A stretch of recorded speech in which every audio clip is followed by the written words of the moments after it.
Hello friends, अपन आज matric space का बेटा चौथा लेक्चर करेंगे और उसमें मैं आज आपको एक सेमी मैट्रिक की डेफिनेशन दूंगा। जैसे अपन ने मैट्रिक स्पेस जब डिफ़ाइन किया था तो मैट्रिक की डेफिनेशन दी थी, आपको ध्यान होगा, ठीक है। और मैट्रिक की डेफिनेशन देने के बाद अपन ने कहा था कि जिस स्पेस के ऊपर इस मैट्रिक को डिफ़ाइन कर देंगे उस स्पेस का नाम अपन क्या रख देते हैं, मैट्रिक स्पेस।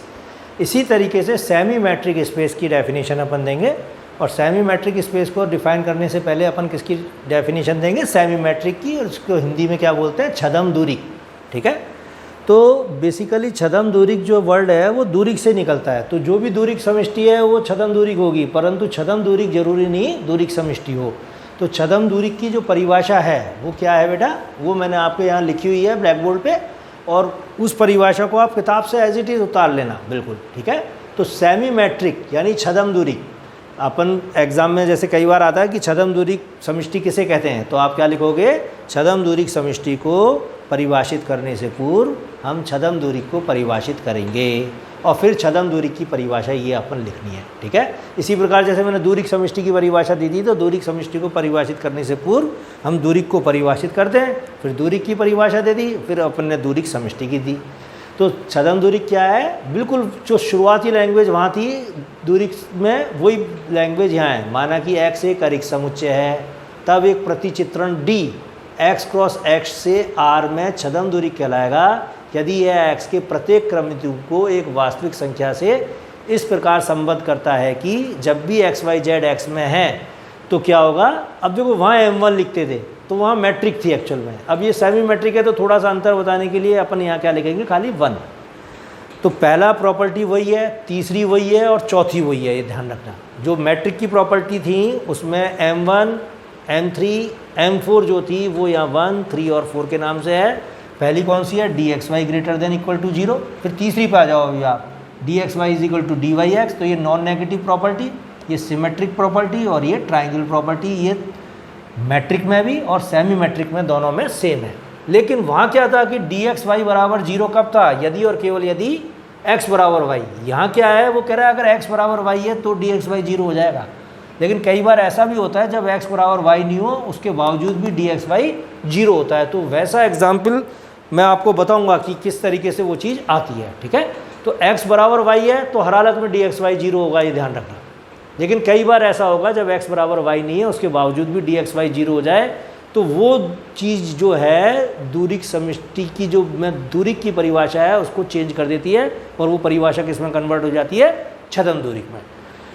तो दूरिक समष्टि तो हर हालत में क्या होगी, छद्म दूरिक होगी। लेकिन छद्म दूरिक दूरिक समष्टि नहीं होगी क्योंकि इसमें ये वाइस वर्सा वाला निशान, एक ये जो तीर होता है ना ये वाला, वो गायब हो गया।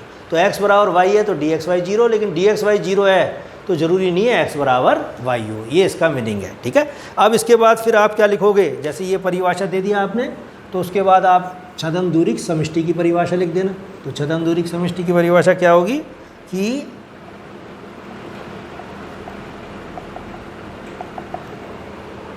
समुच्चय x उपयुक्त परिभाषित, समुच्चय x उपयुक्त परिभाषित D के साथ छद्म दूरिक समष्टि कहलाता है, छद्म दूरिक समष्टि कहलाता है। तो समुच्चय x उपयुक्त परिभाषित दूरिक D के साथ छद्म दूरिक समष्टि कहलाता है। इसे x, D से निरूपित करते हैं, ठीक है। तो प्रत्येक दूरिक समष्टि, टिप्पणी में लिख लेना, प्रत्येक दूरिक समष्टि छद्म दूरिक समष्टि है, परंतु छद्म दूरिक समष्टि जरूरी नहीं दूरिक समष्टि हो, किंतु विलोम सत्य नहीं। विलोम क्या, कि छद्म दूरिक समष्टि जरूरी नहीं दूरिक समष्टि हो, ठीक है। अब एग्जाम में जो क्वेश्चन आता है वो क्या आता है कि छद्म दूरिक समष्टि को परिभाषित करो। फिर उसके बाद वो कहता है कि एक ऐसा उदाहरण दो जो छद्म दूरिक समष्टि है परंतु दूरिक समष्टि नहीं है। तो उसको मैं आपको करा रहा हूँ बेटा, और बेहद मोस्ट एग्जाम्पल है। कैसे आएगा एग्जाम में, एक छद्म दूरिक का उदाहरण दो जो दूरिक नहीं है, जो दूरिक नहीं है, जो दूरिक नहीं है। ठीक है, तो अपन कैसे लिखेंगे? आर पर एक प्रतिचित्रण। अब अपने को एग्जाम्पल भी याद होना चाहिए। आर पर एक प्रतिचित्रण निम्न प्रकार से परिभाषित करते हैं। ये एग्जाम्पल क्या तुम्हारे JPH में नहीं है, ये ध्यान रखना, वहाँ अलग दे रखा है, तो वो भी आप पढ़ लेना। ये सिंपल एग्जाम्पल है, इसको आप करोगे। एक छद्म दूरिक का उदाहरण दो जो दूरिक नहीं है। आर पर एक प्रतिचित्रण निम्न प्रकार से परिभाषित करते हैं कि D is such that R cross R to R इस प्रकार है कि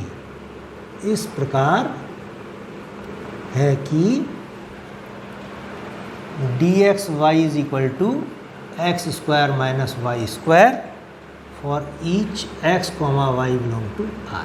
ठीक है, तो ये एग्जाम्पल है क्या, मॉड के अंदर अपन ने क्या ले लिया, x square minus y square. अब अपन लिखेंगे D एक छद्म दूरिक है, इसे सिद्ध करेंगे, तो सिद्ध कैसे करेंगे? M1, M3, M4 यानी 1, 2, 1, 3, 4 को सिद्ध करना है अपने को और 2 को भी सिद्ध करना है। तो 1 पहला क्या है कि dxy क्या है, ये x square minus y square mod के अंदर दिया है अपने को, और मॉड हमेशा क्या होता है, ग्रेटर देन इक्वल टू 0। तो dxy क्या हो गया, greater than equal to 0, bracket में लिख देना मापांक के गुणधर्म से। ठीक है, तो पहली पार्ट प्रूफ। दूसरा क्या है, x बराबर y है, इट इम्प्लाइज क्या होना चाहिए, x square minus y square का मान क्या आएगा, अगर एक्स बराबर वाई है तो ये 0 आएगा, एक्स बराबर वाई रखते ही, it implies dxy is equal to 0। तो छद्म दूरी की यही चीज डेफिनेशन है कि एक्स बराबर वाई पे dxy 0 हो जाए, बाकी उसको मतलब नहीं है। ठीक है, फिर तीसरा क्या लिखेंगे अपन, dxy is equal to x square minus y square minus y square minus x square, y square minus x square is equal to dx। ठीक है, कर लोगे ना, कोई दिक्कत नहीं है। माइनस कॉमन ले लिया और y square minus x square को क्या लिख दिया, dyx। ठीक है, चौथे में क्या करेंगे कि जेड स्क्वायर इंट्रोड्यूस कर दो और ट्राइंगल इनइक्वलिटी लगा दो। तो चौथा हो गया dxy is equal to x square minus y square. ठीक है, क्या लिखेंगे इसको, x square minus z square plus z square minus y square. जैसे एक्स माइनस वाई में किया था ना अपन ने मॉड में, तो इसमें बस जेड की जगह माइनस जेड स्क्वायर घटाया और उसी को अपन ने जोड़ दिया और फिर ट्राइंगल इनइक्वलिटी लगा दी। तो क्या आ जाएगा, x square minus z square plus क्या लिखे हैं, z square minus y square से ये चीज़ कम आ जाएगी और विच इज़ इक्वल टू क्या है, ये dxz प्लस dzy। तो it implies dxy is less than equal to dxz plus dzy। Clear हो गई चीज़ अच्छी तरह? ठीक है, अब इसके बाद आप लिख दोगे dr में एक छद्म दूरिक है, dr में क्या है, एक छद्म दूरिक है। ठीक है, अब वो ये कह रहा है साहब ये भी प्रूफ करो कि ये दूरिक नहीं है। तो उसके लिए अपन कैसे करेंगे, किंतु dxy इज इक्वल टू 0। ठीक है, it implies x square minus y square is equal to 0। ठीक है, और इसका मतलब क्या है कि मॉड के अंदर की चीज़ भी क्या होगी, 0 होगी, और ये चीज़ कब है, x is equal to plus minus y. ठीक है, तो वो ये कहता है, आता है dxy इज इक्वल टू 0। ये लाइन में है, देखो, अनिवार्य नहीं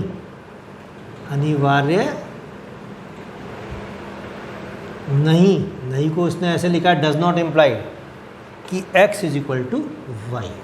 वो कह रहा है dxy 0 है कब, कि इसके लिए कंपलसरी नहीं कि x बराबर वाई हो, x बराबर माइनस वाई पे भी क्या हो गया, dxy 0 है। अतः d छद्म दूरिक है, अतः d छद्म दूरिक है। दूरिक में तो क्या होना चाहिए कि dxy 0 ही तक हो जब x बराबर वाई हो बस। अब यहाँ डी एक्स वाई जीरो कब है? जब x बराबर वाई भी है और माइनस वाई भी है, तो d छद्म दूरी है, दूरी नहीं। ये इसका आंसर है बेटा, ठीक है। तो क्लियर हो गई चीज़ अच्छी तरह। तो ये एक बेहद इंपॉर्टेंट क्वेश्चन मैंने आपको कराया है कि किस तरीके से दूरिक समष्टि में, छद्म दूरिक समष्टि में अंतर है। अब अपन ने क्या क्या बेटा पढ़ लिया कि दूरिक समष्टि क्या है, छद्म दूरिक क्या है। अब देखो कुछ क्वेश्चंस आप अपने आप करना घर पे, क्योंकि वो मेरे लिए संभव नहीं है कि मैं सारे कराऊँ आपको, तो थोड़े से आप अपने आप ही करोगे।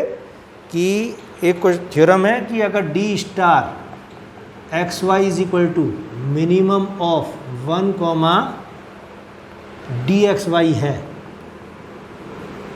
ठीक है, जहाँ डी क्या है? दूरिक है, तो अपने को डी स्टार को भी क्या प्रूफ करना है? दूरिक सिद्ध करना है। तो इसके लिए देखो आप क्या करोगे कि डी स्टार एक्स वाई को greater than equal to 0 proof करोगे, फिर डी स्टार एक्स वाई बराबर 0, तो if and only if x बराबर वाई, फिर डी स्टार एक्स वाई और डी स्टार वाई एक्स दोनों बराबर दिखाओगे, और फिर आप फोर्थ प्रॉपर्टी प्रूफ करोगे। तो इसको अपने आप स्वयं करेंगे आप, आराम से हो जाएगा। देखो वो ये कहता है डी स्टार एक्स वाई का मान क्या है कि इन दोनों में जो मिनिमम है वो डी स्टार एक्स वाई है, तो डी एक्स वाई का मान क्या हो सकता है भाई?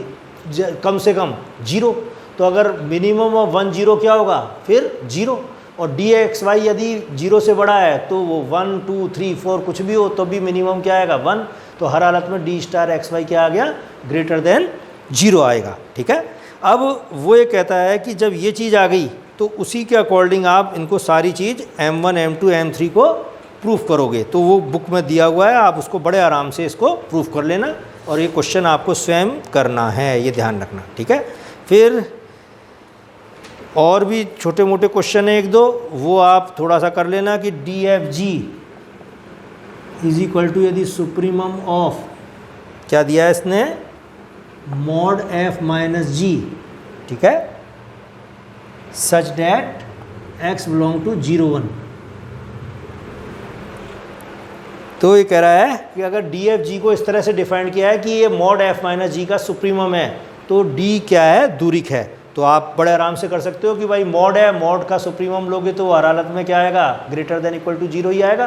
तो वो चीज़ हो जाएगी। फिर डी एफ जी को आप वही दिखाना कि ये 0 के बराबर है तो एफ बराबर जी है, फिर डी एफ जी और जी एफ, एफ की जगह जी लिख देना, जी की जगह एफ लिख देना, कोई फ़र्क नहीं पड़ेगा, और ट्राइंगल इनइक्वलिटी आप कर देना उसमें, तो उससे ये क्वेश्चन बड़े आसानी से हो जाएगा आपसे, ठीक है।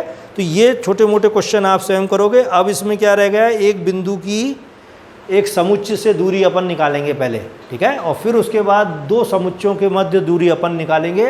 तो वो लेक्चर मैं आपको नेक्स्ट लेक्चर में दूंगा, और वो एक इम्पॉर्टेंट लेक्चर है वो भी। और फिर उसके बाद अपन आ जाएंगे इसमें, चाहूँ तो मैं वो लेक्चर अभी स्किप करके आपको दूसरा भी दे सकता हूँ। और आज जो मैंने क्वेश्चन कराया था ना बेटा, कल जो क्वेश्चन कराया था उसी पे बेस्ड एक क्वेश्चन ये है कि mod x minus y plus 1 mod x minus y. तो अगर ये डी एक दूरी का है, और उस केस में अपने को मतलब ये डिफाइन करना है कि डी एक्स वाई बराबर अगर इससे डिफाइंड है तो डी को दूरी प्रूफ करना है। तो ये जो चीज़ है ये अपन जानते हैं वही दूरी का है, और ये भी दूरी का है। तो कल जो मैंने क्वेश्चन कराया था डी स्टार एक्स वाई वाला, एम डी एक्स वाई अपन 1 प्लस डी एक्स वाई, उस मेथड से इस क्वेश्चन को कर दो आप बिल्कुल सेम। उसमें जैसा जैसा उसमें दिया है कि ये साहब ग्रेटर देन 0 है, ये भी ग्रेटर देन 0 है, तो D x y greater than equal to 0 होगा। फिर x की जगह y लिख देना, y की जगह x लिख देना, तो थर्ड प्रॉपर्टी आ जाएगी। ये 0 है तो ऑटोमेटिकली ये 0 होगा, ठीक है। और फिर z इंट्रोड्यूस कर देना, और जैसे जैसे मैंने उसमें किया था वैसे उसके अंदर इस क्वेश्चन को आप कर देना, तो उससे भी ये क्वेश्चन आप इजीली कर सकते हो। तो एक तो ये करना है आपको, एक ये करना है और एक ये करना है, 3 क्वेश्चन आपको ये स्वयं करना है। और उसके सिवाय फिर मैं आपके जो 1-2 क्वेश्चन इसमें रह रहे हैं उनको और अलग से करा दूंगा, ठीक है।